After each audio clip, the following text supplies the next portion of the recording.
मैं पैदा होते ही अपने माता पिता द्वारा ड्रैगन के घोंसले से निकाल दिया गया, बल्कि वे हर समय मुझे मार देना चाहते थे और अंत में मुझे दुनिया के सबसे खतरनाक मॉन्स्टर डंजियन में फेंक दिया ताकि मैं खुद ही मर जाऊं। सिर्फ इसलिए क्योंकि मैं और मेरा भाई एक दुर्लभ जुड़वा अंडे से पैदा हुए थे और ड्रैगन जाति का नियम है कि एक बार में सिर्फ एक ही बच्चे को पाला जाता है, कमजोर को खत्म कर दिया जाता है। मेरे माता पिता ने खुद मुझे नहीं मारा, लेकिन मुझे मौत के मुंह में जरूर धकेल दिया और इसे भी मेरे भाई के भले के नाम पर सही ठहराया। डंजियन में ताकतवर राक्षस हर जगह थे और मेरा खून उनके लिए सबसे बड़ा पोषण था, इसलिए उन्हें मुझसे किसी बदले का डर नहीं था। जैसा उन्होंने सोचा था वैसा ही हुआ। मेरी ताकत शून्य थी और जिंदा रहना भी मुश्किल हो गया था। मैं अपने छोटे शरीर की वजह से छिपता रहा, लेकिन भूख और प्यास से धीरे धीरे मरने लगा। तभी मुझे एक अजीब सी खुशबू आई जिसे सिर्फ ड्रैगन ही महसूस कर सकते हैं।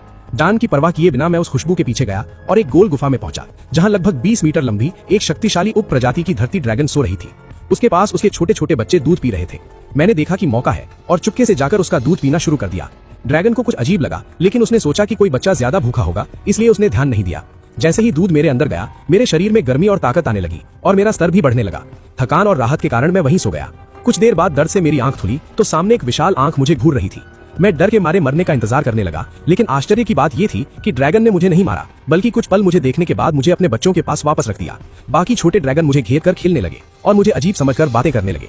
तभी मुझे पता चला कि मैं अब उनकी भाषा समझ सकता हूँ और वे मेरी बात भी समझ सकते हैं। धीरे धीरे मैं उनके साथ घुल मिल गया। वे मुझे कमजोर समझकर हर समय मेरी रक्षा करते थे, जबकि असल में मैं उनसे तेजी से मजबूत हो रहा था। लेकिन ड्रैगन माँ कभी मुझसे बात नहीं करती थी और मुझे एक बाहरी प्राणी की तरह नजरअंदाज करती थी।